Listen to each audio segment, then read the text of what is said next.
મિત્રો, હું છું ડોડિયા કલ્પેશ। એકલવ્ય કોમર્સ ક્લાસીસમાં આપનું હાર્દિક સ્વાગત છે। આજે આપણે વિષય છે આંકડાશાસ્ત્ર અને આપણો વિષયાંક છે સુરેખ સહસંબંધ। આપણે સુરેખ સહસંબંધનો અર્થ જોઈએ, એની આપણે થિયરી જોઈ, ત્યારબાદ આપણે સૂત્ર જોયા। એમાં આપણે જોયું તો સુરેખ સહસંબંધમાં આપણે એની જે મુખ્ય કેટલી રીતો જોઈ છે તો કે 3 રીત છે। વિકર્ણ આકૃતિની રીત, પછી કાર્લપ્રિયસનની રીત। કાર્લપ્રિયસનમાં આપણે 3 રીત જોઈ છે।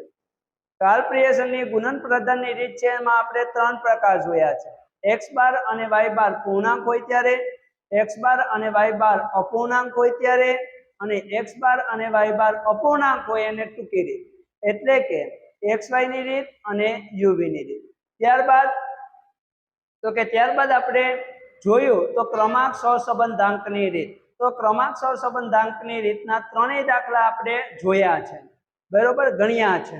એમાં આપણે જોઈએ તો પહેલા ક્રમ આપેલો હોય ત્યારે, બીજું તો કે ભાઈ ક્રમ આપેલો ન હોય પરંતુ સંખ્યા આપેલી હોય ત્યારે, અને જ્યારે અવલોકનમાં ગાંઠ હોય, એકને એક અવલોકન 2 વાર આવતો હોય ત્યારે। જો તમે મારા અત્યાર સુધીના વિડીયો ન જોયા હોય તો જોઈ લેજો, એટલે તમને વધારે ખ્યાલ આવશે અને વધારે સમજાશે। વિદ્યાર્થી મિત્રો, આપણે વાત કરવાની છે કાર્લપ્રિયસનની ગુણન પ્રદાનની રીત। એમાં જો વાત કરીએ તો ટૂંકા દાખલાની રીત। તો ટૂંકા દાખલા છે આપણે કાર્લપ્રિયસનના ગુણન પ્રદાનની રીતના ટૂંકા દાખલા છે વિદ્યાર્થી મિત્રો, એ 2 ગુણ અને 3 ગુણમાં પૂછાય છે। એમાં કેટલા સૂત્ર આપણે યાદ રાખવાના છે તો મહત્વના મુખ્ય 3 સૂત્રો છે। સહસંબંધાંક એટલે આ, એનું પહેલું સૂત્ર છે 6 વિચલનના છેદમાં x નું પ્રમાણિત વિચલન ગુણ્યા y નું પ્રમાણિત વિચલન, અથવા એને આપણે બીજા નામથી ઓળખવું હોય તો કોવને આપણે શું કહેવાય તો કે કૌંસમાં xy ના છેદમાં sx ગુણ્યા xy, કે જ્યાં કોવની કિંમત આપેલી ન હોય, એટલે કે xy ની કિંમત આપેલી ન હોય, તેનું સૂત્ર છે સિગ્મા x માઇનસ x બાર y માઇનસ y બાર ના છેદમાં n, અથવા એનું બીજું સૂત્ર છે સિગ્મા xy માઇનસ n ગુણ્યા x બાર ગુણ્યા y બાર છેદમાં n। ક્યારે આનો ઉપયોગ કરવાનો છે કે જ્યારે દાખલામાં કોવની કિંમત આપેલી ન હોય, સહવિચલનની કિંમત આપેલી ન હોય, ત્યારે આ સૂત્રનો ઉપયોગ કરવાનો છે। પછી તો કે ત્યારબાદ જોઈએ તો sx અને xy। જો વિદ્યાર્થી મિત્રો sx આપેલા હોય તો શોધવાનો પ્રશ્ન નથી, પણ જો sx આપેલો ન હોય તો એને શોધવા માટેનું સૂત્ર છે sx બરાબર તો કે વર્ગમૂળની અંદર રૂટની અંદર સિગ્મા x માઇનસ x બાર એનો સ્ક્વેર છેદમાં n। જ્યાં sy પણ ન આપેલો હોય તો sy શોધવા માટેનું સૂત્ર છે sy બરાબર રૂટની અંદર સિગ્મા y માઇનસ y બાર એનો સ્ક્વેર છેદમાં n। વિદ્યાર્થી મિત્રો, આ એક જ સૂત્ર હતું। હવે આપણે બીજા સૂત્રની વાત કરીએ તો સૂત્ર નંબર 2 r બરાબર સિગ્મા x માઇનસ x બાર y માઇનસ y બાર ના છેદમાં n ગુણ્યા sx ગુણ્યા xy।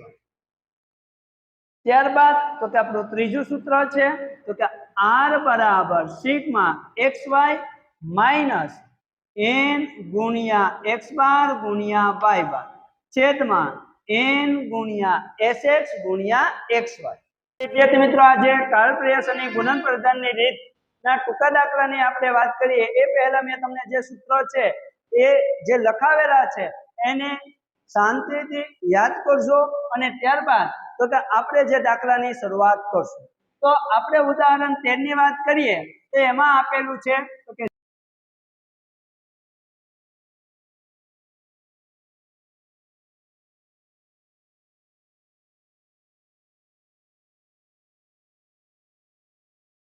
Sigma x minus x બાર y માઇનસ y બાર કેટલા આપેલા છે તો કે 120 આપેલા છે।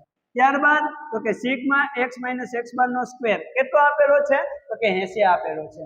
ત્યારબાદ તો કે સિગ્મા y માઇનસ y બાર કેટલો y બાર નો સ્ક્વેર કેટલો આપેલો છે તો કે 500 આપેલા છે। હવે વિદ્યાર્થી મિત્રો, આપણે શું કરવાનું છે તો કે આ પરથી r ની કિંમત શોધવાની છે. આ પરથી આપણે કોની કિંમત શોધવાની છે? તો કે r ની કિંમત શોધવાની છે. r એટલે સહસંબંધાંકની કિંમત શોધવાની હોય તો સૌપ્રથમ આપણે શું કરવાનું છે? તો કે સૌપ્રથમ આપણે સૂત્ર મૂકવાનું છે. તો સહસંબંધાંક એટલે r બરાબર સિગ્મા x માઇનસ x બાર y માઇનસ y બાર છેદમાં રૂટની અંદર સિગ્મા x માઇનસ x બાર એનો સ્ક્વેર બીજા રૂટની અંદર સિગ્મા y માઇનસ y બાર એનો સ્ક્વેર. તો વિદ્યાર્થી મિત્રો હવે આપણે શું કરશું? તો કે સિગ્મા x માઇનસ x બાર y માઇનસ y બાર કેટલા આપેલા છે? તો કે 120 આપેલા છે. તો મૂકી દઈએ 120 છેદમાં સિગ્મા x માઇનસ x બાર નો સ્ક્વેર કેટલો આપેલો છે? તો કે 80 આપેલા છે. તો મૂકી દઈએ વર્ગમૂળની અંદર 80. ત્યારબાદ બીજા રૂટની અંદર સિગ્મા y માઇનસ y બાર નો સ્ક્વેર કેટલો આપેલો છે? તો કે 500 આપેલા છે. તો મૂકી દઈએ. હવે વિદ્યાર્થી મિત્રો શું કરશું? તો કે 120 ના 120. હવે વિદ્યાર્થી મિત્રો તો કે આપણે રૂટને દૂર કરવું હોય તો એના માટે આપણે શું કરશું? તો કે કેલ્ક્યુલેટરમાં 80 નો રૂટ દૂર કરીએ તો 80 નું વર્ગમૂળ કાઢતા કેટલા આવશે? તો કે 8.94 અને 500 નો રૂટ દૂર કરીએ તો 500 નો રૂટ દૂર કરતા આપણો જવાબ આવે છે 22.36. હવે વિદ્યાર્થી મિત્રો તો કે 120 ના 120 છેદમાં 8.94 ગુણ્યા 22.36 તો છેદમાં આવશે 199.90. તો વિદ્યાર્થી મિત્રો 120 ભાગ્યા 199.90 તો r બરાબર આવશે તો કે r બરાબર 0.60. તો વિદ્યાર્થી મિત્રો ઉદાહરણ 13 છે એનો આપણો જવાબ આવશે તો કે 0.60. હવે ત્યારબાદ ના આપણે દાખલા જોઈએ. ત્યારબાદ તો કે હવે વાત કરીએ આપણે ઉદાહરણ 14. ઉદાહરણ 14 માં આપેલું છે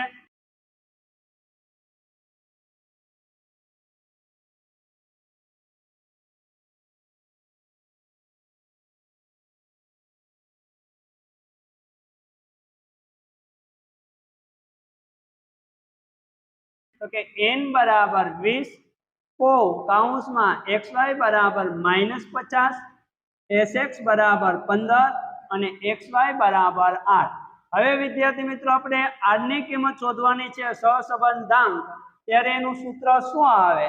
તો કે એનું સૂત્ર આવશે r બરાબર को કાઉંસમાં xy છેદમાં sx ગુણ્યા xy. તો ચાલો વિદ્યાર્થી મિત્રો મૂકી દઈએ. કોની કિંમત કેટલી આપેલી છે? તો કે કોની કિંમત આપેલી છે -50 છેદમાં sx ની કિંમત કેટલી આપેલી છે? તો કે sx ની કિંમત આપેલી છે 15. પછી તો કે ગુણ્યા sy ની કિંમત કેટલી? sy ની કિંમત કેટલી આપેલી છે? તો કે sy ની કિંમત આપેલી છે તો કે 8. તો ગુણ્યા 8. હવે વિદ્યાર્થી મિત્રો આપણે શું કરશું? તો કે 50 ના 50 તો કેવા 50 છે? માઈનસ છેદમાં 15 8 કેટલા થશે? તો કે 120. ત્યારબાદ તો કે -50 ભાગ્યા 120 તો સહસંબંધાંક r બરાબર કેટલો જવાબ આવશે? તો કે ઉપર માઈનસની નિશાની છે -0.42. તો આપણો સહસંબંધાંકની કિંમત આવશે 0.42. હવે વિદ્યાર્થી મિત્રો આગળ વાત કરીએ તો ઉદાહરણ 14 માં દાખલા નંબર 2 એમાં આપણે કીધું છે કે n બરાબર 10 પછી તો કે સિગ્મા x માઇનસ x બાર y માઇનસ y બાર બરાબર કેટલા આપેલા છે? તો કે 60 આપેલા છે. ત્યારબાદ તો કે x નું વિચલન કેટલું આપેલું છે? 25 અને y નું વિચલન કેટલું આપેલું છે? 36. તો સૌપ્રથમ તો વિદ્યાર્થી મિત્રો શું કરવું પડે તો કે સૌપ્રથમ આપણે કયું સૂત્રનો ઉપયોગ થઈ શકે એ વિચારવું પડે. તો આપણે જો સૂત્ર જોઈએ તો કયું સૂત્ર આવશે તો કે સિગ્મા x માઇનસ x બાર ગુણ્યા y માઇનસ y બાર છેદમાં n ગુણ્યા sx ગુણ્યા xy. હવે વિદ્યાર્થી મિત્રો આપણે શું કરશું તો કે સિગ્મા x માઇનસ x બાર આપેલા છે, y માઇનસ y બાર કેટલા આપેલા છે તો કે 60 છેદમાં n કેટલા આપેલા છે તો કે 10 ગુણ્યા sx કેટલો આપેલો છે તો કે xx આપણે આપેલો નથી, કારણ કે જ્યાં 25 આપેલા છે શું આપેલો છે તો કે sx નો સ્ક્વેર આપેલો છે અને જે 36 આપ્યા છે વિચલન છે તો એને આપણે શું કહીશું xy નો સ્ક્વેર આપેલો છે. તો વિદ્યાર્થી મિત્રો શું કરવું પડે તો કે સૌપ્રથમ તો આપણે sx શોધવો પડે. તો sx શોધવા માટે x નું વિચલન કેટલું છે 25, 25 નું વર્ગમૂળ કાઢતા કેટલા આવશે 5. ત્યારબાદ તો કે y નું વિચલન તો sy નો સ્ક્વેર 36 આપેલો છે તો આપણે શું જોઈએ sy જોઈએ. તો 36 કોનો સ્ક્વેર છે તો કે 6 નો સ્ક્વેર છે તો કેટલા આવશે તો કે 60 36 એટલે sy બરાબર 6. હવે વિદ્યાર્થી મિત્રો શું કર્યું તો કે n બરાબર 10 sx બરાબર 5 ગુણ્યા તો કે sy બરાબર 6. હવે તો કે 60 ના 60 10 ગુણ્યા 5 કેટલા થશે તો કે 50 અને 50 ગુણ્યા 6 તો કેટલા આવશે 300. તો હવે વિદ્યાર્થી મિત્રો શું કરશું તો કે 60 ભાગ્યા 30 તો આપણો r નો જવાબ શું આવશે તો કે r બરાબર 60 ભાગ્યા 300 એટલે આપણો જવાબ આવશે 0.2. તો સહસંબંધાંકની કિંમત કેટલી આવી તો કે સહસંબંધાંકની કિંમત આવી છે 0.2. તો દાખલા નંબર તો કે 3 ની વાત કરીએ તો ઉદાહરણ 14 માં ત્રીજા દાખલામાં કીધું અવલોકન. તો અવલોકન એટલે આપણે શું કહેશું તો કે n બરાબર કેટલા આપેલા છે 25. ત્યારબાદ તો કે મધ્યક, તો મધ્યક 2 છે, x બાર બરાબર 40 અને y બાર બરાબર તો કે 50. ત્યારબાદ શું આપેલું છે તો કે ત્યારબાદ આપેલું છે તો કે રકમમાં આપણે કીધું છે મધ્યકના વર્ગોનો સરવાળો. તો મધ્યકના વર્ગોનો સરવાળો એટલે સિગ્મા x માઇનસ x બાર નો સ્ક્વેર બરાબર કેટલા આવશે 120 અને સિગ્મા y માઇનસ y બાર નો સ્ક્વેર કેટલો આવશે તો કે 160. ત્યારબાદ શું આપેલું છે તો કે ત્યારબાદ આપેલું છે તો સિગ્મા x માઇનસ x બાર y માઇનસ y બાર કેટલા આપેલા છે તો કે 100 આપેલા છે. હવે વિદ્યાર્થી મિત્રો આપણે સહસંબંધાંકનું સૂત્ર, તો સહસંબંધાંકનું સૂત્ર છે તો કે સિગ્મા x માઇનસ x બાર y માઇનસ y બાર છેદમાં રૂટની અંદર સિગ્મા x માઇનસ x બાર એનો સ્ક્વેર બીજા રૂટની અંદર સિગ્મા y માઇનસ y બાર એનો સ્ક્વેર. ત્યારબાદ તો કે આપેલું છે સિગ્મા x માઇનસ x બાર y માઇનસ y બાર કેટલા આપેલા છે તો કે 100 આપેલા છે છેદમાં રૂટની અંદર તો કે સિગ્મા x માઇનસ x બાર નો સ્ક્વેર કેટલો આપેલો છે તો કે 120 આપેલા છે. બીજા રૂટની અંદર તો કે સિગ્મા y માઇનસ y બાર નો સ્ક્વેર કેટલો આપેલો છે તો કે 160 આપેલો છે. હવે વિદ્યાર્થી મિત્રો શું કરશું તો કે 100 ના 100 છેદમાં 120 નું વર્ગમૂળ દૂર કરતા તો 120 નું વર્ગમૂળ કાઢીએ તો આપણો જવાબ આવે છે તો કે 10.95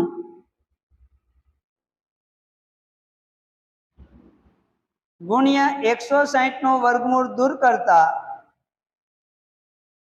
12.65. હવે વિદ્યાર્થી મિત્રો તો કે 100 ના 10.95 ગુણ્યા 12.65 તો એનો ગુણાકાર આવે છે 138.52. હવે સહસંબંધાંક R બરાબર આપણો જવાબ આવશે 100 ભાગ્યા 138.52 તો આપણો જવાબ આવે છે તો કે 0.72.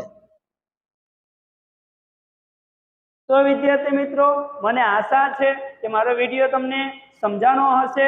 જો મારો વિડીયો ગમ્યો હોય તો લાઈક કરો, શેર કરો અને સબસ્ક્રાઇબ કરો. મળીએ આવતા વિડીયોમાં.